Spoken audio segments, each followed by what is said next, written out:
وہ ڈرتے ڈرتے اس کے کمرے میں داخل ہوئی، جہاں پورے کمرے میں سگریٹ کی بو کے ساتھ ساتھ دھواں بھی پھیلا ہوا تھا۔ اس نے خوفزدہ نظروں سے ارد گرد کا جائزہ لیا۔ وہ جان گئی تھی کہ جہاں اس قدر دھواں ہے کمرے میں، وہیں دارم بھی یہیں کہیں کمرے میں ہی ہوگا۔ وہ اس سے بے تحاشا خوف کھاتی تھی، لیکن اس سب کے باوجود وہ چاہ کر بھی خود کو اس سے دور نہیں رکھ پاتی۔ دارم شاہ نہایت ہی اکھڑ مزاج اور ظالم قسم کا انسان تھا، لیکن اس کا یہ روپ صرف اور صرف محمل شاہ کے لیے ہوتا تھا، کیونکہ باقی سب کے لیے وہ نہایت ہی نرم مزاج دارم تھا۔ محمل سے اسے اللہ واسطے کا بیر تھا۔ وہ بچپن سے اس کی نفرت برداشت کرتی آ رہی تھی، لیکن اب جوانی کی دہلیز پر قدم رکھتے ہی اسے اپنے احساسات کا اندازہ ہو گیا تھا کہ وہ دارم شاہ سے محبت کرنے لگی ہے، اور یہی وجہ تھی کہ وہ خود کو دارم شاہ سے دور نہیں رکھ پاتی تھی۔ وہ آہستہ آہستہ چلتی کمرے کے وسط میں آن کھڑی ہوئی اور متلاشی نظروں سے دارم کو ڈھونڈنے لگی۔ اس نے جو ہی نظریں گھمائیں تو اسے وہ ٹیرس کے دروازے کے ساتھ پڑی ہوئی کرسی پر بیٹھا نظر آیا۔ وہ ڈرتے ڈرتے آہستہ آہستہ اس کی جانب قدم بڑھانے لگی۔ اس کے بے حد قریب پشت پر کھڑے ہوتے ہوئے اس نے دونوں ہاتھوں کو آپس میں مسلا اور سوچنے لگی کہ بات کا آغاز کیسے کرے۔ دارم، اس نے کانپتے لبوں سے مقابل کا نام لیا، جبکہ وہ اس کی مخصوص خوشبو سے ہی پہچان چکا تھا کہ وہ اس کے پیچھے آن کھڑی ہوئی ہے، لیکن اس نے جواب دینا مناسب نہ سمجھا اور وہ اس کی اس قدر بے اعتنائی پر آنسو بہانے لگی۔ آپ مجھ سے بات کیوں نہیں کرتے؟ میری طرف دیکھتے تک نہیں؟ آپ ایسا کیوں کرتے ہیں؟ مجھے سمجھ نہیں آتا۔ آپ مجھ سے اتنی نفرت کیوں کرتے ہیں دارم شاہ؟ خوف سے زرد پڑتی وہ ہاتھوں کو آپس میں مسلتی ہوئی روتے ہوئے دارم شاہ سے مخاطب تھی، یا شاید التجا کر رہی تھی کہ وہ اسے ایسے اگنور نہ کرے۔ وہ اس کی اس قدر بے اعتنائی برداشت نہیں کر سکتی تھی۔ اپنے روم میں سسکتی ہوئی آواز کو سنتے ہوئے اس نے غصے سے سرخ انگارہ ہوتی آنکھوں کو اس سمت اٹھایا جہاں سے یہ آواز آ رہی تھی، لیکن اس کی طرف نظر پڑتے ہی اس کی آنکھوں میں غصے کے ساتھ ساتھ نفرت کا ابال سا امڈ آیا۔ محمل اس کی لہو ہوتی آنکھوں کو دیکھتی منہ پر ہاتھ رکھتے پیچھے کی جانب کھسکنے لگی۔ دارم، اس کے لبوں نے بے نام سی سرگوشی کی تھی۔ وہ شاید اس چھوٹی سی لڑکی کو کانپتے لبوں سے تیز تیز سانسیں لیتے، اپنا نام لیتے ہوئے دیکھ رہا تھا۔ اس سے پہلے کہ وہ اس کے خوبصورت چھوٹے سے سراپے میں کھو جاتا، چھناک کے ساتھ اس کے وجود میں اس انسان کا عکس لہرایا جس سے وہ اس دنیا میں سب سے زیادہ نفرت کرتا تھا، اور وہ کس دھڑلے سے اس کے سامنے کھڑی اس کا نام پکار رہی تھی۔ اس کے وجود میں شرارے سے پھوٹنے لگے۔ اس کا بس چلتا تو وہ اس وجود کو آگ کی بھٹی میں جھونک دیتا، لیکن وہ یہاں سراپا سوال بنی کھڑی تھی، اس کے غصے کو مزید ہوا دے رہی تھی۔ وہ اس کے سامنے تڑپ رہی تھی، اس کی ایک نظر کے لیے، ایک پکار کے لیے، اور یہی تو وہ چاہتا تھا کہ وہ چھوٹی سی لڑکی اس کے سامنے تڑپے روئے، تاکہ اس کی مری ہوئی ماں بھی ایسے ہی تڑپے اور دارم شاہ کی روح کو سکون ملے۔ وہ اس مری ہوئی عورت کی روح کو اسی طرح تڑپانا چاہتا تھا جس طرح اس کا باپ تڑپا تھا اس عورت کے لیے، لیکن وہ پیسوں کی پجارن اس کے باپ کو تڑپا تڑپا کر بالآخر موت کے گھاٹ اتار ہی گئی تھی، اور آج اسی کی پالی ہوئی بیٹی اس کے سامنے کھڑی اس کے زخموں کو ناسور بنانے پر تلی ہوئی تھی۔ دفع ہو جاؤ یہاں سے، اس کا غصہ ضبط جواب دے گیا تو وہ غصے کی شدت سے اس پر دھاڑا، ساتھ ہی پاس پڑا شیشے کا گلاس اٹھا کر کے سامنے موجود دیوار پر دے مارا۔ وہ جو پہلے ہی اس کے خوف سے تھر تھر کانپ رہی تھی، ٹھاکی اس آواز پر اس کی وحشت ناک چیخیں کمرے میں گونج اٹھیں، جس نے دارم شاہ کو مزید آگ بگولا کر دیا۔ وہ اس کے قریب آیا اور اس کی بازو کو موڑتے ہوئے وہ اس کے منہ پر شدت سے دھاڑا۔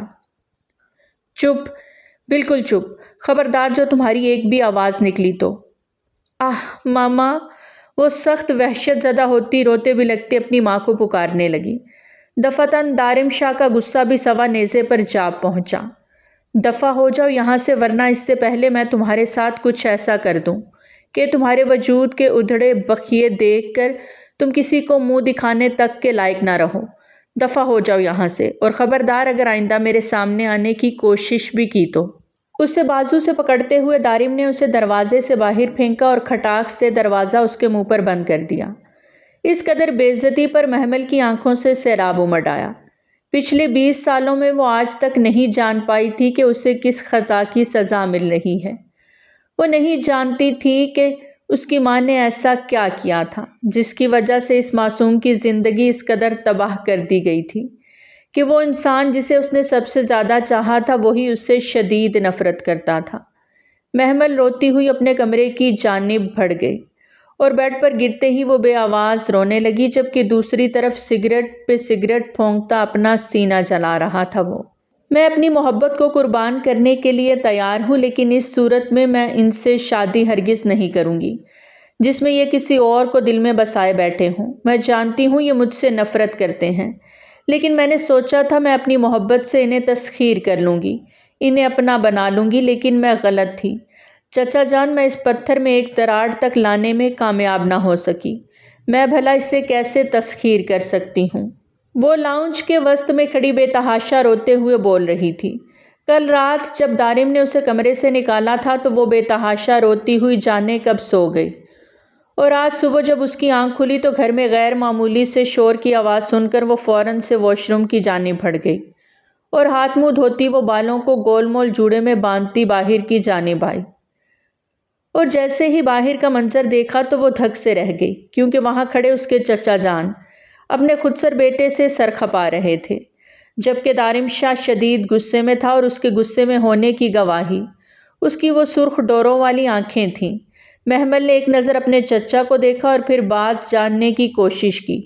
کیا بات ہے چچا جان، آپ صبح سویرے یہاں ایسے، اور یہ انہیں اتنا غصہ کیوں آیا ہوا ہے؟ محمل نے ہمت کرتے ہوئے اپنے چچا جان سے سوال کیا، اور وہ اس وقت محمل کی وہاں موجودگی پر گھبرا گئے، کیونکہ بیٹے کو اچھے سے جانتے تھے۔ اس سے پہلے کہ عالم شاہ کوئی جواب دیتے، دارم نے ایک جست میں محمل اور اپنے درمیان موجود فاصلہ طے کیا اور اس کی کلائی کو جھٹکا دیتے اسے اپنے بے حد قریب کر گیا، جبکہ سب کی موجودگی میں اس کا کیا جانے والا عمل محمل کو شرمندگی سے دوچار کر گیا۔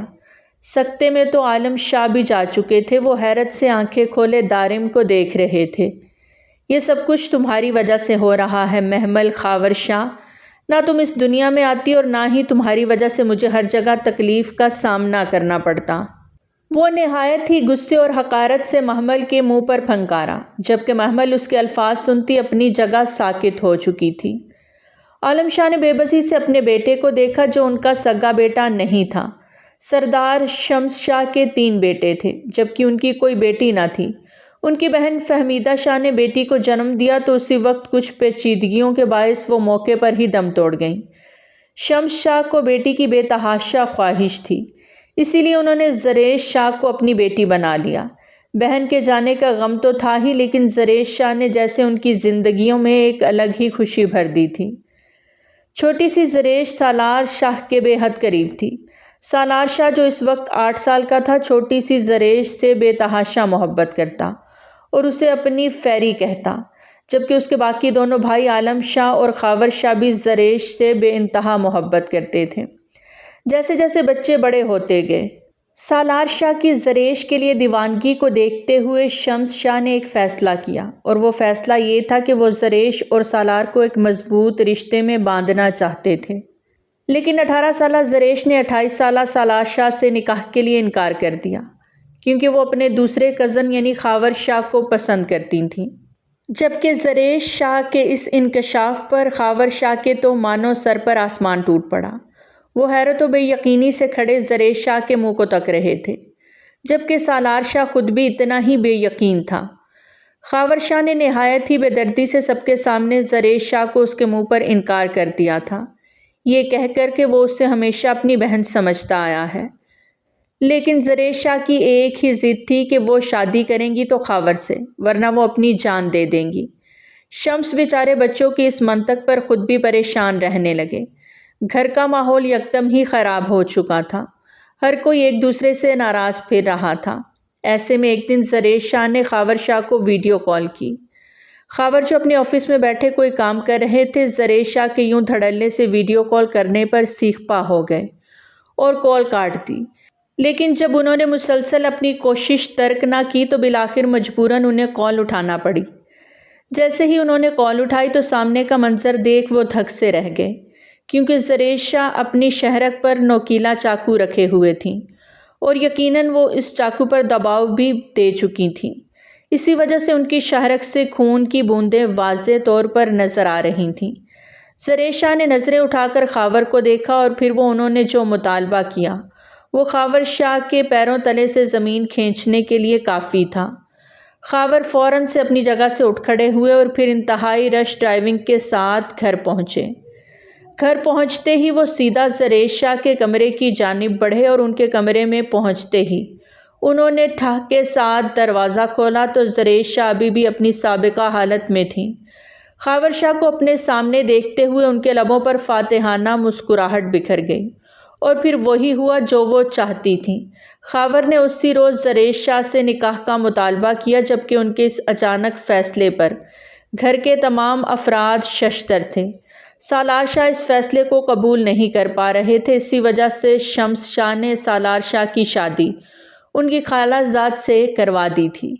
زریشا کی شادی کے 5 سال بعد بھی ان کی کوئی اولاد نہ ہو سکی، جبکہ سالار شاہ کی شادی کے پہلے ہی سال ان کی بیوی نے دارم شاہ کو جنم دیا۔ دارم شاہ نے بچپن سے ہی اپنی ماں کو روتے سسکتے دیکھا تھا۔ اپنی ماں کے ساتھ باپ کا رویہ دیکھ اسے تکلیف ہوتی تھی۔ سالار ہمیشہ اپنی بیوی سے دوری بنا کر رکھتا تھا، اس سے کبھی محبت نرمی سے وہ پیش ہی نہیں آیا تھا۔ دارم شاہ محض 7 سال کا تھا کہ اس کی ماں اس کو اس دنیا میں اکیلا چھوڑ کر چلی گئیں۔ اس کے بعد سالار شاہ نے دارم کو اپنے قریب رکھا اور 8 سال کی عمر میں ہی اس پر یہ حقیقت کھل گئی کہ سالار شاہ زریش سے محبت کرتا ہے۔ دارم 8 سال کا تھا کہ زریش کے ہاں ایک بیٹی پیدا ہوئی۔ سالار شاہ کو بے حد تکلیف ہوئی تھی۔ دارم نے چھوٹی سی عمر میں ہی اپنے باپ کو زریش کے لیے تڑپتے دیکھا۔ وہ پل پل زریش کے لیے روتا تڑپتا۔ سالار شاہ اس بات کو سہ نہ پایا کہ جس سے وہ محبت کرتا تھا وہ کسی اور کے ساتھ تھی اور وہ دارم کو اس دنیا میں اکیلا چھوڑ کر چلے گئے۔ چھوٹی سی عمر میں ہی دارم شاہ کے دل میں زریش اور اس کے پیدا ہونے والی بیٹی سے نفرت پیدا ہو گئی۔ وہ انتہا کی نفرت کرتا تھا اس سے، لیکن خدا کا کرنا یہ ہوا کہ جب محمل 2 سال کی ہوئی تو زریش اور خاور بھی ایک کار ایکسیڈنٹ میں اس دنیا سے چل بسے۔ عالم شاہ نے دارم اور محمل کی پرورش کرنے کی غرض سے شادی ہی نہ کی۔ انہیں یہ 2 بچے بہت عزیز تھے، ہمیشہ انہیں باپ سا پیار کرتے، ان سے محبت کرتے اور ان کی ہر چھوٹی بڑی خواہشات کا خیال رکھتے۔ وہیں محمل بھی ان سے بہت زیادہ اٹیچ ہو چکی تھی، انہیں اپنے باپ جیسی عزت دیتی، لیکن بدلتے وقت کے ساتھ محمل اپنا سب کچھ دارم پر وار بیٹھی تھی۔ وہ اس سے محبت کرنے لگی تھی، لیکن اسے بدلے میں محض دارم کی سختی اور نفرت ملتی آئی تھی۔ آج یوں اس کے اتنے قریب آنے پر وہ اپنا ہاتھ جھٹکتی، اسے تھوڑا دور ہوئی اور منہ جھکا گئی۔ کچھ نہیں بیٹا، بس ایک چھوٹی سی خواہش ظاہر کی ہے، اس پر ہی اور اتنا یہ بھڑک رہا ہے آگے سے۔ تم اس کو چھوڑو، جا کر کچھ کھا لو، بس اپنے کمرے میں بند رہتی ہو۔ عالم شاہ نے بات بدلنی چاہی۔ کیوں؟ اسے نہیں بتائیں گے کہ آپ کیا فیصلہ کر رہے ہیں؟ دارم شاہ نے اپنے چچا کی بات کاٹی اور قہر آلود نظروں سے محمل کو دیکھا۔ یہ چاہتے ہیں کہ میں تم سے شادی کر لوں، اس لڑکی سے شادی کروں جس سے مجھے بے انتہا نفرت ہے، جس کو میں دیکھنا تک پسند نہیں کرتا۔ میں اس لڑکی سے شادی کر لوں جس کا وجود اس دنیا میں مجھے تکلیف میں مبتلا کرتا ہے، جس نے اس دنیا میں آتے ہی مجھ سے میرے باپ کو چھین لیا، جس کی ماں نے میری ماں کو اس محبت سے محروم رکھا جو کہ ہر بیوی چاہتی ہے، جس کی ماں نے پل پل میرے باپ کو تڑپایا۔ میں اس کی بیٹی سے شادی کر لوں۔ وہ حقارت سے ایک ایک لفظ ادا کرتا محمل کو شرمندہ کر رہا تھا۔ محمل نے حیرت سے پہلے دارم کے غصے سے سرخ ہوتے چہرے کو دیکھا، پھر اپنے چچا کو۔ آنکھوں سے متواتر آنسو بہہ رہے تھے۔ میں اپنی محبت کو قربان کرنے کے لیے تیار ہوں، لیکن میں ان سے شادی ہرگز نہیں کروں گی۔ میں جانتی ہوں یہ مجھ سے نفرت کرتے ہیں، لیکن میں نے سوچا تھا میں اپنی محبت سے انہیں تسخیر کر لوں گی، انہیں اپنا بنا لوں گی، لیکن میں غلط تھی چچا جان۔ میں اس پتھر میں ایک دراڑ تک لانے میں کامیاب نہ ہو سکی، میں بھلا اسے کیسے تسخیر کر سکتی ہوں؟ وہ لاؤنج کے وسط میں کھڑی بے تحاشا روتے ہوئے بول رہی تھی۔ تمہاری اتنی ہمت کہ تم مجھ سے شادی کے لیے منع کرو؟ وہ غصے سے محمل کا ہاتھ پکڑے ایک بار پھر اپنے قریب کر چکا تھا۔ محمل اس کی سخت گرفت پر تڑپ اٹھی۔ یہ کون سا طریقہ ہے دارم، ہاتھ چھوڑو اس کا۔ اس کے چچا بیچ میں آئے اور محمل کو اس سے دور کیا۔ میری خواہش تھی کہ محمل کو ہمیشہ اپنی آنکھوں کے سامنے رکھوں، جس طریقے سے میں نے بچپن سے آج تک اسے اپنی آنکھوں کے سامنے رکھا، لیکن مجھے نہایت ہی افسوس ہے کہ تم نے میرے پیار کا، محبت کا مجھے یہ صلہ دیا ہے۔ اگر محمل بیٹی خود ہی تم سے شادی نہیں کرنا چاہتی تو میں اپنی بیٹی پر زور نہیں دوں گا۔ اس کا رشتہ کہیں اور سے آیا تھا، جس کی وجہ سے ایک بار میں نے پہلے اپنے گھر کے بیٹے کا ہی انتخاب کرنا ضروری سمجھا، لیکن شاید مجھے لگتا ہے کہ میں غلط تھا۔ مجھے اپنے بیٹے سے زیادہ دوسروں پر ہی یقین کر لینا چاہیے، کیونکہ میرا اپنا بیٹا ہی میری بیٹی کو اذیت اور تکلیف دینے پر تلا ہے، اور امید کرتا ہوں کہ میری بیٹی کو میرے اس فیصلے سے کوئی اعتراض نہیں ہوگا۔ وہ کہتے ہوئے محمل کو اپنے ساتھ لیے اپنے کمرے میں چلے گئے۔ دارم شاہ غصے سے پاگل ہوتا وہاں سے باہر نکل گیا۔ اس لڑکی کی اتنی ہمت! اس نے بھی اپنی ماں کی طرح اسے دھتکار دیا تھا، جیسے زریش نے اس کے باپ کو دھتکارا تھا، ویسے ہی وہ پل میں اسے دھتکار چکی تھی، اور یہی بات بار بار دارم شاہ کو طیش دلا رہی تھی۔ یعنی کہ جس طرح اس کی ماں اس کے باپ کو دھتکار کر کسی اور کی ہو گئی تھی، تو ویسے ہی وہ اسے دھتکار کر کسی اور کی ہونے جا رہی تھی۔ دارم کو تو خوش ہونا چاہیے تھا کہ وہ جس کا اس گھر میں ہونا ناپسند کرتا ہے، وہ وجود اس گھر سے نکلنے والا ہے، لیکن نہ جانے کیوں اسے غصہ آ رہا تھا، اسے طیش آ رہا تھا۔ شاید اس کی کہی بات، اس کے انکار پر، اس کے دھتکارنے پر اسے غصہ تھا۔ وہ کچھ سوچتا سڑکوں کی دھول چھانتا رات کے گھر واپس آیا تھا، اور بنا کھانا کھائے ہی اپنے کمرے میں چلا گیا اور رات بھر سگریٹ پھونکتا رہا۔ ایک سگریٹ ہی تو تھی جو اسے جینے کا باعث لگتی تھی۔ عالم شاہ محمل کے رشتے کے لیے اپنے دوست کو بلا چکے تھے، کیونکہ محمل کے لیے انہوں نے اپنے بیٹے کی پسند کا اظہار کیا تھا۔ عالم شاہ کو بھی اب کوئی اعتراض نہ تھا، اور وہیں محمل اپنی محبت کو کہیں دور سلا چکی تھی۔ وہ بس جلد از جلد دارم شاہ کی نظروں سے دور ہو جانا چاہتی تھی۔ وہ تو اس سے محبت کرتی تھی، لیکن بدلے میں اس نے کیا دیا؟ نفرت، سختی۔ کبھی اس سے نرمی سے بات تک نہیں کی تھی۔ جب وہ ہنس کر کسی اور سے بات کرتا تو محمل حسد بھری نگاہ سے اس انسان کو دیکھتی کہ وہ اس سے کس حد تک پیار نرمی سے بات کر رہا ہے۔ اس طریقے سے اس دشمن جان نے کبھی اس سے بات کی ہی نہیں تھی۔ وہ صبح اٹھا تو گھر میں کافی چہل پہل تھی۔ پوچھنے پر معلوم ہوا کہ محمل کے رشتے والے آ رہے ہیں۔ دارم شاہ نے غصے سے اپنی مٹھیاں بھینچی اور واپس اپنے کمرے میں جا کر بند ہوا۔ چچا نے اتنی جلدی اس کا رشتہ طے کرنے کا سوچ بھی لیا تھا۔ انہوں نے ایسا کیسے سوچ لیا کہ جس لڑکی نے مجھے دھتکار دیا، میں اسے اتنی آسانی سے چھوڑ دوں گا، اسے خوش رہنے دوں گا؟ میں سالار شاہ نہیں، میں دارم شاہ ہوں۔ میں مقابل کو تباہ و برباد کر دینے کی صلاحیت رکھتا ہوں۔ میں اپنے باپ کی طرح اس کے دھتکارنے پر خاموش نہیں بیٹھوں گا۔ اب میں محمل خاور شاہ کو بتاؤں گا کہ اگر کسی کو دھتکارا جائے تو وہ آگے سے کیسا سلوک کر سکتا ہے۔ وہ غصے سے دھاڑا۔ وہ اپنے کمرے کی ایک ایک چیز کو زمین بوس کرتا واش روم میں بند ہو گیا، اور پھر تیار ہو کر کمرے سے باہر نکلا تو سامنے ہی وہ مہمان بیٹھے نظر آئے، اور محمل ان کے درمیان ہی چہرہ جھکائے خاموش سی بیٹھی تھی۔ آج وہ روز کے معمول کے برعکس تیار ہو کر بیٹھی تھی، سفید کلر کی فراک میں نفاست سے سر پر دوپٹہ لیے۔ اپنے گلابی گداز لبوں پر اس نے لال لپسٹک لگائی ہوئی تھی، جبکہ آنکھوں پر مسکارا لگا کر پلکوں کو مزید گہرا کیا تھا۔ اتنی باریک بینی سے دارم شاہ نے کبھی محمل کا معائنہ نہیں کیا تھا جتنی باریک بینی سے وہ آج کر رہا تھا۔ وہ شیر سی مغرور چال چلتا اپنے چچا کے پاس آ کر ٹانگ پہ ٹانگ رکھ کر بیٹھا، اور اپنے سامنے بیٹھے اس لڑکے کو دیکھا جس کی عمر تقریباً 25 سے 26 سال تھی۔ وہ عالم شاہ کے ساتھ خوش گپیوں میں مصروف تھا۔ عالم شاہ کو دارم کا اس طریقے سے سب مہمانوں کے بیچ بنا سلام دعا کے آ کر بیٹھ جانا سخت ناگوار گزرا تھا۔ ایک تو وہ بنا سلام دعا کے یہاں آ کر بیٹھ گیا تھا، اور دوسرا وہ محمل کے ساتھ اس حد تک چپک کر بیٹھا تھا کہ ان کے بیچ میں سے ہوا بھی نہ گزر پا رہی تھی۔ آپ نے ان کا تعارف نہیں کروایا؟ اس لڑکے نے عالم شاہ کو دیکھتے ہوئے پوچھا۔ یہ میرے بھائی کا بیٹا ہے، محمل کا کزن۔ عالم شاہ نے بمشکل مسکراتے ہوئے دارم شاہ کا تعارف کروایا۔ تو آپ بھائی ہیں محمل جی کے؟ مقابل بیٹھے لڑکے کا کہنا تھا کہ دارم شاہ نے قہر آلود نظروں سے اس لڑکے کو دیکھا اور اس کا بڑا ہاتھ دیکھا۔ نہ جانے کیا تھا دارم شاہ کی نظروں میں جس سے وہ خوف کھاتا اپنا ہاتھ خود ہی پیچھے کر چکا تھا۔ بھائی ہوگا تو، میں اس کا کزن ہوں اور آنے والے وقت میں بھی۔ ابھی دارم بول ہی رہا تھا کہ عالم شاہ نے دارم کی بات کاٹی۔ دیکھو بیٹا، میں جانتا ہوں تمہیں مذاق کرنے کی بہت زیادہ عادت ہے، لیکن اس وقت بہت سنجیدہ بات ہو رہی ہے، لہٰذا تم یہاں سے چلے جاؤ تو بہتر ہے۔ اگر تمہیں کوئی ضروری بات کرنی ہے تو ہم شام میں بات کریں گے۔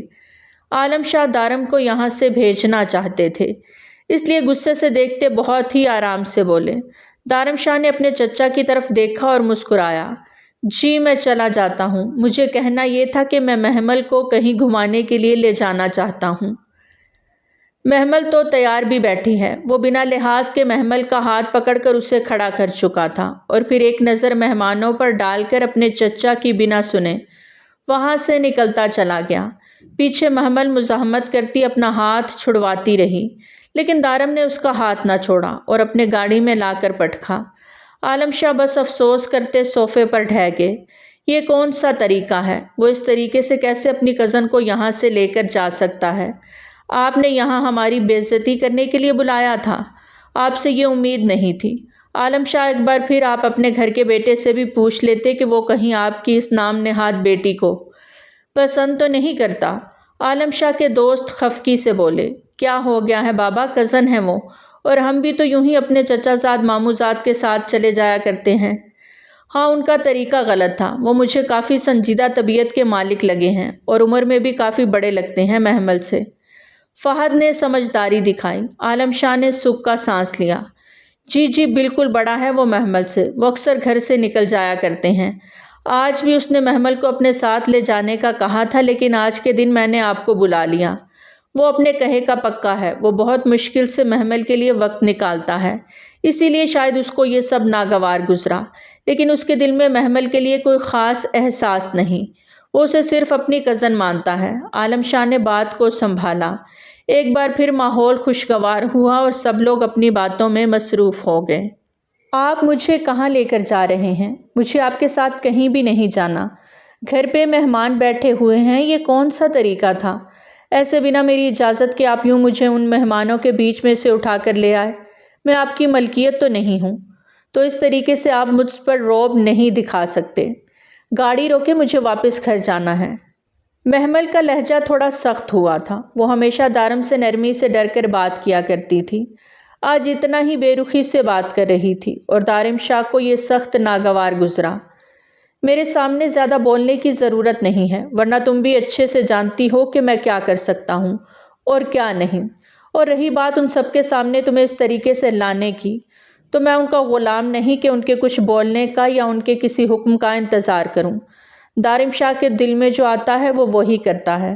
اور رہی بات ملکیت کی، بہت شوق ہے نا تمہیں میری ملکیت بننے کا؟ آگے پیچھے میرے بہت منڈلاتی ہو نا، محبت کی دعوے دار ہو میری، چلو تمہاری اس محبت کو مکمل کیا جائے آج۔ وہ صفاق لہجے میں بولا تھا۔ محمل کو حیران کر گیا۔ کیا مطلب ہے آپ کا؟ وہ حیرانگی سے بولی۔ آج سے پہلے اتنا خوف اس کے لہجے سے محمل کو کبھی نہیں ہوا تھا جتنا خوف اسے آج محسوس ہو رہا تھا۔ تم نے کیا کہا تھا کہ تم مجھ سے شادی نہیں کرو گی؟ تم نے مجھے دھتکارا تھا، اب تم اپنے ہی دھتکارے ہوئے انسان سے شادی بھی کرو گی؟ اور اس نے اپنی بات ادھوری چھوڑ کر محمل کو معنی خیز نظروں سے دیکھا۔ وہ مزید کچھ بولتی دارم نے گاڑی کو ایک چھوٹے سے گھر کے پاس روکا اور محمل کی طرف آیا۔ دارم زبردستی محمل کو گاڑی سے نکال کر اپنے فلیٹ میں لے گیا، جہاں پہلے سے ہی ایک نکاح خواں اور کچھ لوگ موجود تھے۔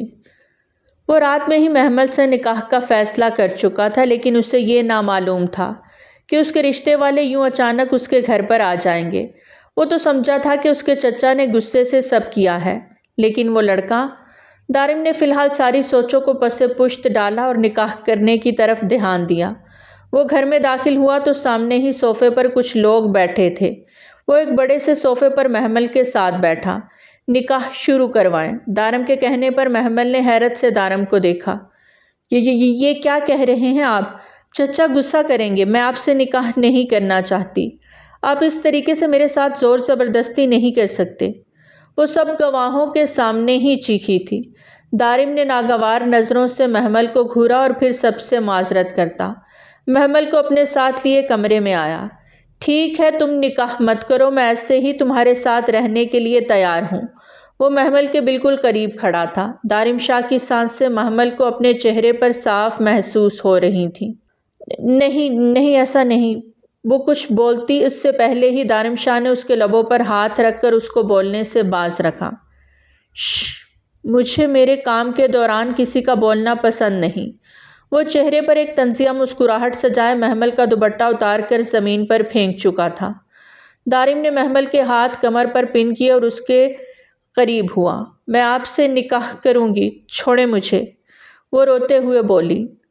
دارم کے چہرے پر ایک فاتحانہ مسکراہٹ آئی اور اس کا حلیہ درست کرتا اپنے ساتھ اسے باہر لے آیا۔ تھوڑی ہی دیر میں وہ محمل خاور شاہ سے محمل دارم شاہ ہو گئی تھی۔ تو کیسا لگ رہا ہے؟ ایک دھتکارے ہوئے انسان کے ساتھ جڑ کر دارم شاہ اس کا مذاق اڑانے والے انداز میں بولا تھا۔ محمل نے روتے ہوئے دارم شاہ کو دیکھا اور بنا کچھ کہے منہ موڑ گئی۔ محمل کا یوں منہ موڑنا دارم کو طیش دلا گیا۔ وہ آگے جھکا اور محمل کا منہ موڑ کر رخ اپنی طرف کیا تھا۔ آج تو اس طریقے سے منہ موڑ لیا، لیکن آئندہ اگر تم نے یوں منہ موڑا تو یاد رکھو، یہ منہ میں تمہارا سلامت نہیں رہنے دوں گا۔ دارم نے اس کا منہ جھٹکا۔ دارم اسے وارن کرتے اٹھا۔ چلو گھر جانا ہے، چچا انتظار کر رہے ہوں گے۔ انہیں بھی تو یہ خوشخبری دینی ہے کہ ان کی خواہش پوری ہو گئی۔ دارم کہتا خارجی دروازے کی طرف پھڑ گیا اور مسرور سیٹی بجاتا گھر سے باہر نکل گیا۔ محمل وہاں سے نہ اٹھی اور ویسے ہی بیٹھی روتی رہی۔ اب تم کیا چاہ رہی ہو؟ میں آ کر تمہیں یہاں سے باہر نکالوں؟ پسند کی شادی نہیں ہوئی کہ تمہارے ہر نخرے اٹھاؤں گا۔ صرف تمہیں سبق سکھانے کے لیے تم سے نکاح کیا ہے۔ دارم شاہ کے چیخنے پر وہ اٹھی اور فوراً وہاں سے باہر نکلی اور گاڑی میں جا کر بیٹھ گئی۔ دارم گھر کا دروازہ بند کرتا ڈرائیونگ سیٹ سنبھال گیا اور گاڑی سیدھا حویلی کی طرف بڑھائی۔ اس کے چچا بے حد پریشان تھے۔ دوپہر سے شام ہونے کو آئی تھی لیکن وہ دونوں اب تک گھر نہیں آئے تھے۔ پہلے اس طریقے سے تو دارم شاہ کبھی محمل کو گھمانے کے لیے لے کر نہیں گیا تھا، لیکن نہ جانے کیوں آج یوں اسے لے گیا تھا۔ ایک وہ خود بوڑھی جان اور دوسرا دارم شاہ کی حرکتیں انہیں تنگ کرتی تھیں۔ محمل روتی ہوئی حویلی میں داخل ہوئی اور اپنے چچا کو پریشانی سے ٹہلتے دیکھ ان کے سینے سے لگی وہ مزید رونے لگی۔ چچا، مجھے یہ انسان بالکل پسند نہیں، اس نے میری زندگی تباہ کر دی۔ میں اس انسان کے ساتھ رہنا نہیں چاہتی تھی، اب اسی انسان نے… وہ بولتے بولتے رکی اور پھر اپنے چچا کے سینے میں منہ چھپائے رونے لگی۔ ارے سیدھے طریقے سے بتاؤ نا چچا کو، تم اس طریقے سے آدھی بات کر رہی ہو تو وہ کچھ اور ہی سمجھ رہے ہوں گے۔ اپنے چچا کو یوں ساکت، حیران و پریشان کھڑے دیکھ دارم نے کہا، نکاح کر لیا ہے، میں نے آپ کی خواہش پوری کر دی ہے۔ وہ چہرے پر ایک فاتحانہ مسکراہٹ سجا کر بولا، کیا؟ لیکن میں تو ان کو رشتے کے لیے ہاں کر چکا ہوں۔ عالم شاہ کی حیرت میں ڈوبی آواز دارم شاہ کو سنائی دی۔ تو منع کر دیں، کون سی بڑی بات ہے؟ وہ کندھے اچکا کر کہتا اپنے کمرے کی طرف بڑھ گیا۔ اور ہاں مسز دارم، اس نے مسز دارم لفظ پر اچھا خاصا زور دیا، آپ ذرا میرے روم میں آئیں اور آ کر میرے لیے کپڑے نکال دیں اور بھوک لگ رہی ہے، مجھے کھانا لگواؤ میرے لیے۔ وہ غصے سے کہتا پھر آگے بڑھا، جب تک پورے رسم و رواج کے ساتھ رخصتی نہیں ہو جاتی یہ تمہارا کوئی بھی کام نہیں کرے گی۔ عالم شاہ کی آواز پر دارم کے قدم تھمے اور پلٹ کر اپنے چچا کو دیکھا۔ ٹھیک ہے، کل ہی رخصتی کر دیں۔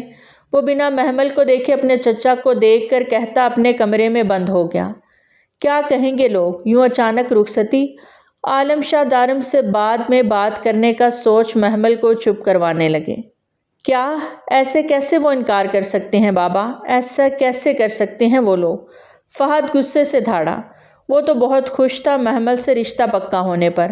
آخر اس کا مقصد پورا ہونے جا رہا تھا۔ جو جائیداد، جو مال اس کے باپ برسوں سے عالم شاہ سے نہ چھین پائے تھے، وہ محمل سے شادی کرنے کے بعد وہ سب کچھ چھیننے کا سوچ چکا تھا۔ لیکن اچانک یوں اس طریقے سے عالم شاہ کا رشتے سے انکار اسے غصہ دلا رہا تھا۔ آخر ایسے کیسے وہ اچانک؟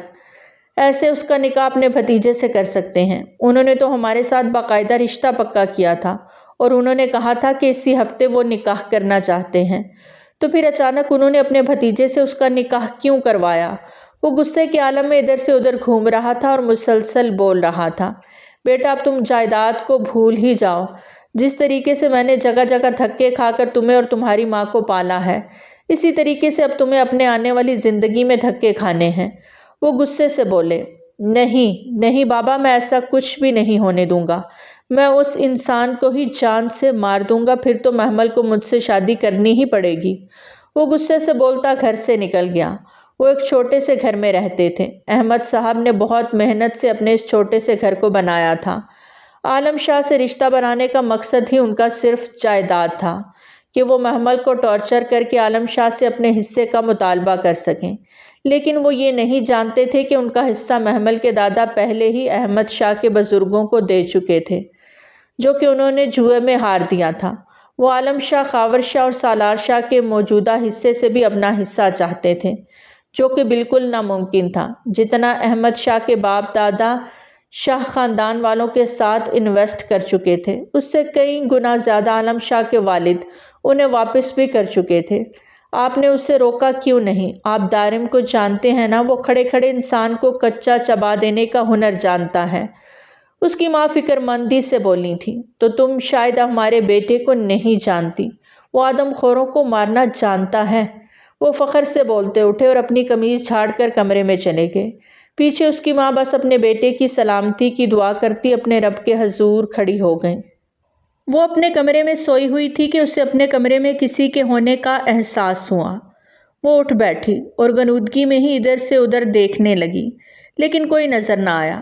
محمل واپس لیٹی ہی تھی کہ اسے اپنی گردن پر کسی کی گرم سانسیں محسوس ہوئیں۔ نہ جانے کیوں اسے ان سانسوں سے گھن محسوس ہوئی۔ وہ اٹھی اور اچھل کر بیڈ سے نیچے اتری۔ سامنے اندھیرے میں ہی بیڈ پر اسے کوئی وجود بیٹھا نظر آیا۔ وہ سمجھی تھی کہ وہ دارم ہے، اس لیے وہ غصے سے ہمت کرتی کمرے کی لائٹ آن کرنے کے لیے بڑھی، لیکن اگلے ہی پل وہ وجود بیڈ سے اٹھا اور محمل کی پشت اپنے سینے سے لگائے اس کی گردن پر جھکا تھا۔ محمل تڑپ اٹھی۔ اس لمح سے اسے جتنی گھن محسوس ہو رہی تھی، اتنا ہی وہ اس کے قریب آ رہا تھا۔ دارم تم ہو یہ؟ میں جانتی ہوں میں کوئی تماشا نہیں چاہتی، نکل جاؤ میرے کمرے سے۔ محمل چیخی۔ مقابل کے لبوں پر ایک استہزائیہ مسکراہٹ آئی اور وہ محمل کے مزید قریب ہونے لگا۔ لیکن یہ کیا؟ وہ تو دارم کے لگائے جانے والے ہر پرفیوم، ہر کلون کی خوشبو سے واقف تھی، یعنی جو نفرت اسے اس لمح سے محسوس ہو رہی تھی، جو اس کا دل کہہ رہا تھا وہ سچ تھا۔ وہ اس کا دارم نہیں تھا، کیونکہ دارم نے کبھی یوں محمل کے قریب آنے کی کوشش ہی نہ کی تھی۔ محمل پوری جی جان سے چیخی تھی۔ اگلے ہی پل وہ پاس پڑا گلدان اس کے سر پر مار چکی تھی۔ مقابل کے ہاتھ میں نہ جانے کیا تھا، اس نے وہ نوکدار چیز محمل کے پیٹ میں ماری اور جہاں سے آیا تھا وہیں سے نکلتا چلا گیا تھا۔ وہ نکاح کے بعد سے کافی بے چین تھا۔ فریش ہو کر بیٹھا ہی تھا کہ عالم شاہ کمرے میں آئے۔ وہ جانتا تھا کہ اس کے چچا یہاں کیوں آئے ہیں، اس لیے وہ اٹھا اور اپنے چچا کے سینے سے لگا۔ آئیں بیٹھے چچا، اس نے خوش دلی سے کہا۔ عالم شاہ بیٹھے۔ وہ انہیں بیٹھتا دیکھ ان کے قدموں میں بیٹھا۔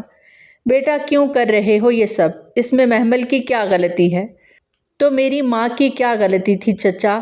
دارم نے غصے سے ضبط کرتے اپنی مٹھیاں بھینچیں۔ تم بدلہ لے رہے ہو؟ عالم شاہ نے دارم کے چہرے کو کھوجتی نظروں سے دیکھا۔ ہاں، میں اس عورت کی بیٹی کو تڑپاؤں گا تاکہ اس کی ماں اسے تکلیف میں دیکھ کر تڑپے اور روئے۔ وہ حقارت و نفرت سے بولا۔ وہ اس دنیا سے جا چکی ہے دارم، جانتا ہوں۔ کیا تم چاہتے ہو جو تمہاری ماں کے ساتھ ہوا وہی محمل کے ساتھ ہو، تاکہ ایک اور تم جیسا دارم شاہ پیدا ہو؟ چچا کی بات پر حیرت سے دارم نے اپنے چچا کو دیکھا۔ جو تمہارے باپ نے تمہاری ماں کے ساتھ کیا، وہ تم محمل کے ساتھ کرتے آئے ہو اور آنے والی زندگی میں کرنے کا ارادہ بھی رکھتے ہو، تاکہ ایک اور دارم شاہ اس دنیا میں آئے اور وہ بھی اسی طرح کسی کی بیٹی کو جہنم بنا دے۔ وہ اسے سنجیدگی سے سمجھا رہے تھے۔ چچا، میں نے اس لڑکی سے نکاح ہی صرف اپنا بدلہ لینے کے لیے کیا تھا۔ ابھی وہ بول ہی رہا تھا کہ عالم شاہ نے اس کی بات کاٹی۔ اور تمہارے دل میں موجود محمل کے لیے محبت کا کیا؟ عالم شاہ کے کہنے پر دارم شاہ نے حیرت سے اپنے چچا کو دیکھا۔ نہیں، یہ سچ نہیں ہے چچا، میں ہرگز محبت نہیں کرتا اس سے، میں نفرت کرتا ہوں۔ اس کی حیرت میں ڈوبی آواز سن کر عالم شاہ مسکرائے۔ تو محمل کا کسی اور کے ساتھ رہنا، کسی مرد کے ساتھ بات کرنا کیوں ناگوار گزرتا ہے تمہیں؟ صرف اس لیے کہ وہ بولتا بولتا رکا۔ کیوں وہ ہمیشہ اسے کسی اور کے ساتھ دیکھ غصے سے محمل کو اس سے دور کرتا تھا؟ دارم اپنے دماغ پر زور ڈالنے لگا کہ کیوں وہ ایسا کرتا تھا۔ دارم کو اس دن لنچ پر اپنا کیے جانے والا رد عمل یاد آیا۔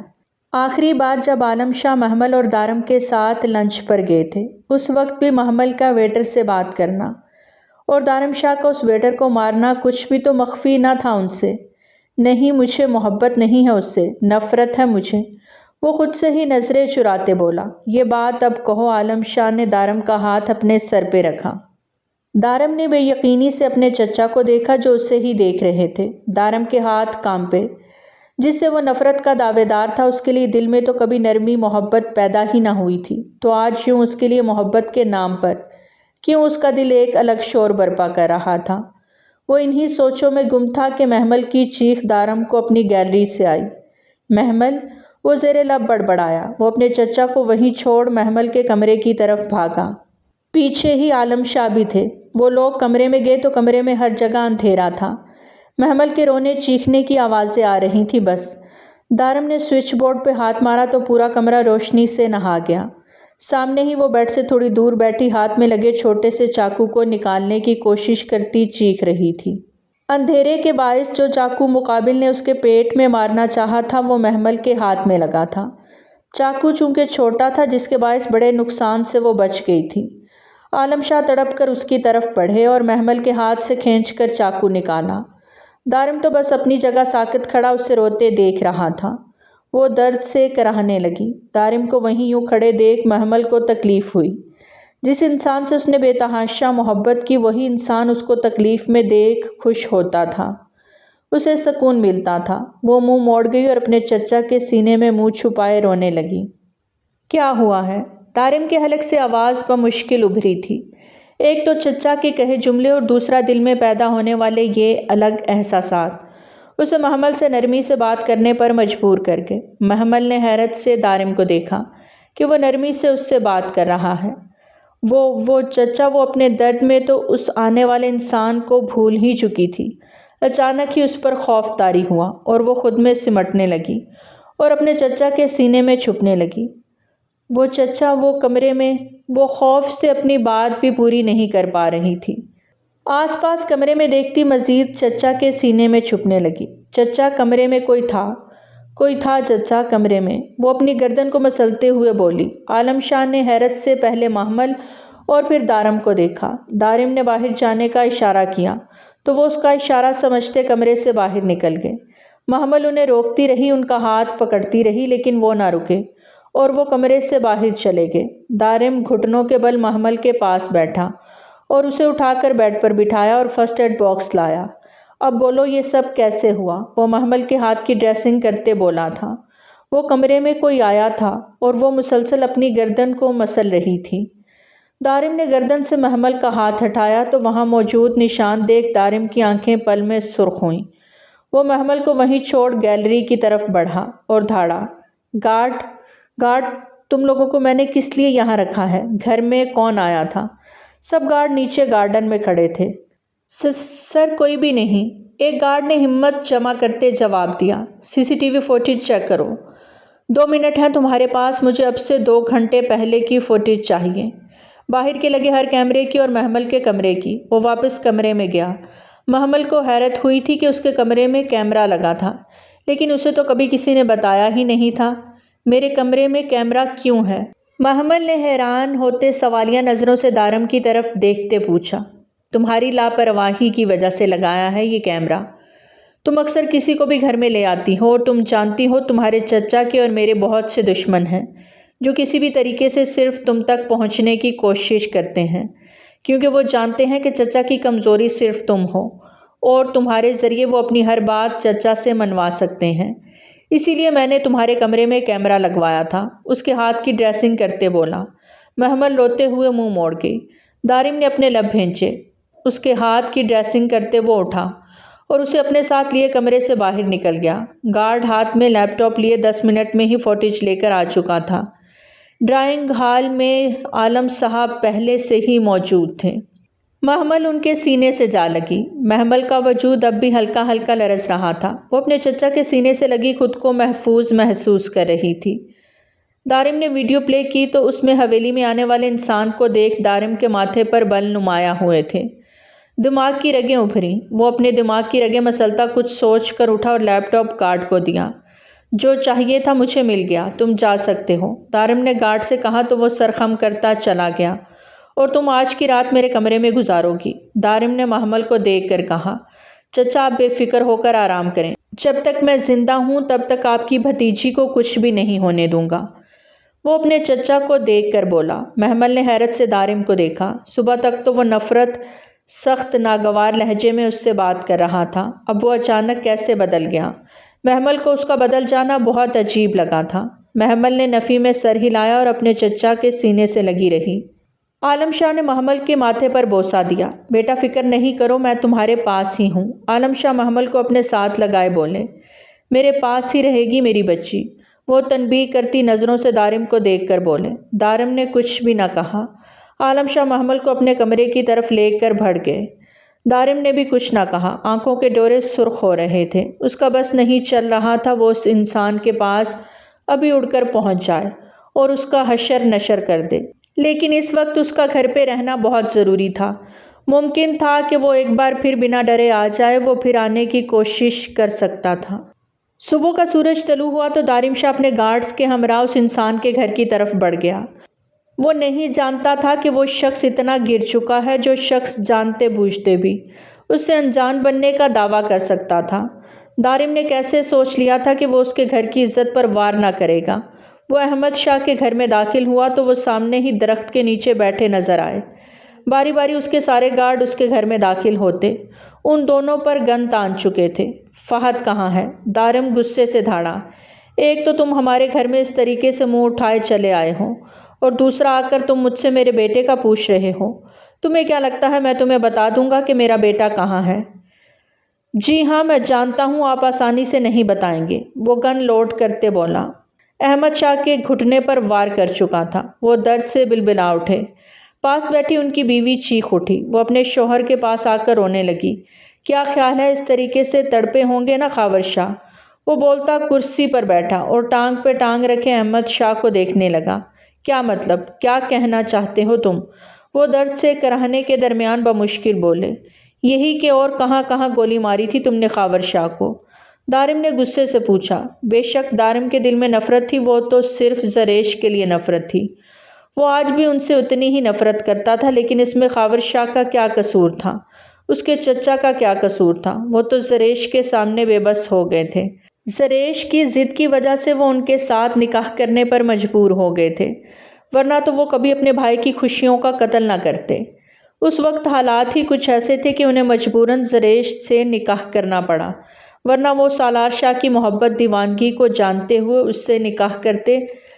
وہ زریش کا تو نہیں لیکن اپنے چچا کا بدلہ لینا چاہتا تھا۔ جائیداد کے لیے احمد شاہ نے خاور شاہ کو مروا دیا تھا کہ جب وہ مرے گا تو وہ اس کے حصے کی جائیداد ہڑپ لیں گے۔ یہ کہہ کر ان کا حصہ بھی رہتا ہے، یا تو وہ انہیں جائیداد دیں یا بزنس میں حصہ۔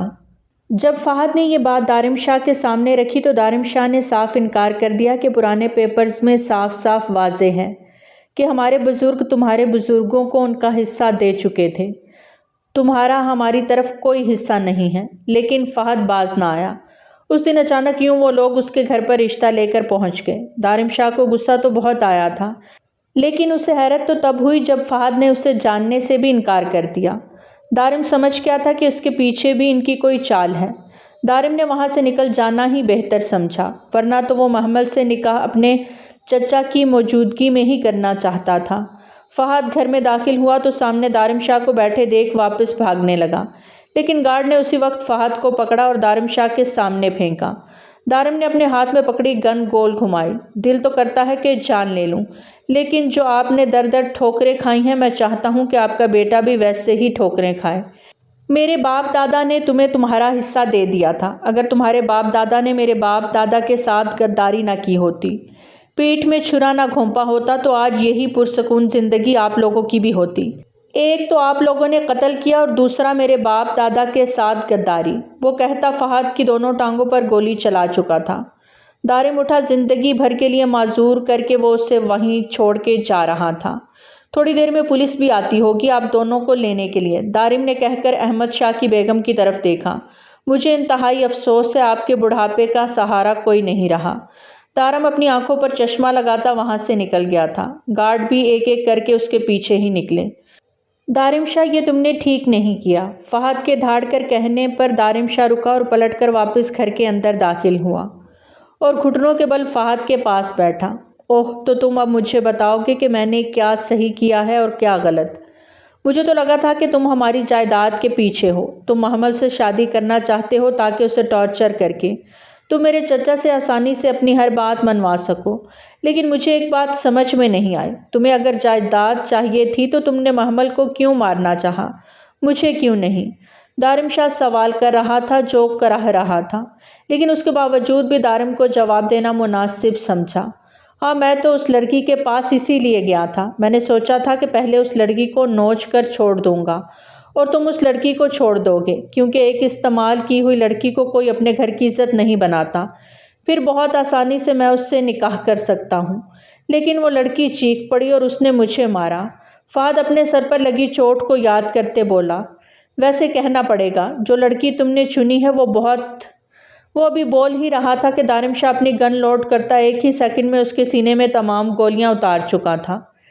میرے گھر کی عزت پر وار کرنے والوں کو میں کبھی نہیں بخشتا۔ وہ فہد کے ساکت پڑے وجود کو دیکھ کر دھاڑا۔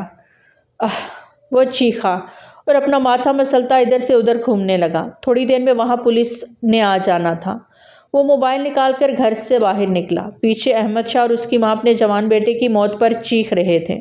قیامت کا سا سما تھا ان کے گھر پر، بالکل ویسا ہی جب خاور شاہ کے اچانک یوں کار ایکسیڈنٹ پر ان کے دادا کے گھر کا تھا، اور وہ اس صدمے میں اس دنیا سے چل بسے۔ پہلے ایک بیٹے کو پھر دوسرے بیٹے کو انہوں نے اپنی آنکھوں کے سامنے مرتے دیکھا تھا، اور وہ اپنے دوسرے بیٹے کی موت کو برداشت نہ کر سکے اور اس دنیا سے چل بسے۔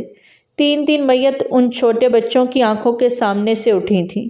بے شک اسے زریش سے نفرت تھی، لیکن اسے اپنے چچا کے قاتلوں سے کئی گنا زیادہ نفرت تھی، جس کا وہ بدلہ لینا چاہتا تھا۔ عالم شاہ پر حقیقت تو تبھی واضح ہو گئی تھی جب پولیس والوں نے انہیں بتایا کہ گاڑی تو ایک جگہ کھڑی تھی، تب اس میں آگ لگی۔ خاور شاہ اور زریش شاہ تو پہلے ہی مر چکے تھے، اور ان کو مارنے والا کوئی اور نہیں، ان کا ہی جگری دوست، جگری یار احمد شاہ تھا۔ وہ تو اب یہ سمجھتے تھے کہ وہ اپنے کیے پر شرمندہ ہوگا اور اس کا بیٹا محمل کو خوش رکھے گا۔ وہ کال کر لینے کے بعد واپس گھر میں آیا۔ احمد شاہ نڈھال سے کرسی کے ساتھ لگے بیٹھے اپنے بیٹے کو دیکھ کر رو رہے تھے، اور اس کی ماں اپنے بیٹے کے چہرے کو بار بار چومتی رو رہی تھیں۔ یہ وہی بیٹا تھا جس کو انہوں نے بڑے لاڈ پیار سے پالا تھا۔ فہد کے علاوہ تو ان کی کوئی اولاد ہی نہ تھی۔ وہ اکثر اسے غلط کاموں سے روکا کرتی تھیں، لیکن وہ باز نہ آتا، اور آج اس کی یہ چھوٹی سی غلطی اس کی جان لے گئی۔ بے شک اس نے محمل کی عزت کے ساتھ نہیں کھیلا تھا، لیکن کھیلنے کی کوشش تو کی تھی، اور نہ جانے وہ کتنی ہی لڑکیوں کی عزت کے ساتھ کھیل چکا تھا۔ اس چیز سے اس کی ماں بہت اچھے سے واقف تھی۔ اس نے کئی بار اس سے باز رکھنا چاہا، لیکن وہ باز نہ آیا، اور آج وہ ان کے سامنے ساکت پڑا تھا۔ آنکھیں بند تھیں، جن آنکھوں میں ہمیشہ غرور چمک ہوتی تھی، وہ آنکھیں آج بند تھیں۔ جس چہرے پر مغرور مسکراہٹ ہوتی تھی، وہ پل میں خاک ہوئی تھی۔ اس کی ماں روتی بلکتی رہی، لیکن گارڈ فہد کو لے کر وہاں سے چلے گئے، اور پھر انہیں ایک آخری بار اپنے بیٹے کا دیدار بھی نصیب نہ ہوا۔ آخر وہ بددعائیں دیتی بھی تو کس کو؟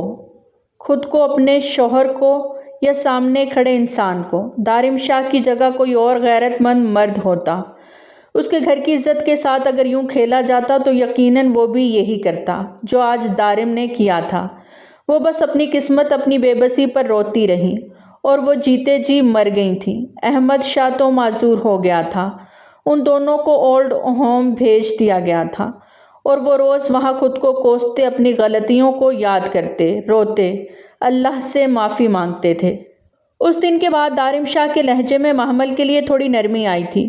وہ پورے طریقے سے تو ٹھیک نہیں ہوا تھا، لیکن محمل کو اچھے سے رکھنے لگا تھا، اس کی ہر چیز کا خیال رکھتا، آہستہ آہستہ اس کی طرف قدم بڑھانے لگا، اور محمل کو اس چیز کی خوشی تھی۔ پہلے تو وہ اس سے طلاق کی دعوے دار تھی، لیکن پھر اپنے چچا کے کہنے پر خاموش ہو گئی۔ وہ اپنے چچا کو تکلیف نہیں دینا چاہتی تھی، اسی لیے ان کی خوشی کے لیے اس نے کمپرومائز کرنے کا سوچ لیا تھا، اور اس کا کمپرومائز کرنا ہرگز ضائع نہیں گیا۔ دارم شاہ نے بھی محمل کی طرف قدم بڑھائے، اور وہ ایک خوشگوار پرسکون سی زندگی ایک ساتھ بسر کرنے لگے تھے۔ تو پیارے ریڈرز، آج کی کہانی تھی یہیں تک۔ کیسی لگی آپ کو ہماری آج کی کہانی؟ کمنٹ سیکشن میں اپنی قیمتی آراء کا اظہار ضرور کریں۔ بہت جلد ملتے ہیں ایک نئی کہانی کے ساتھ، تب تک ہمیں دیجیے اجازت۔ ٹل دین ٹیک کیئر، اللہ حافظ۔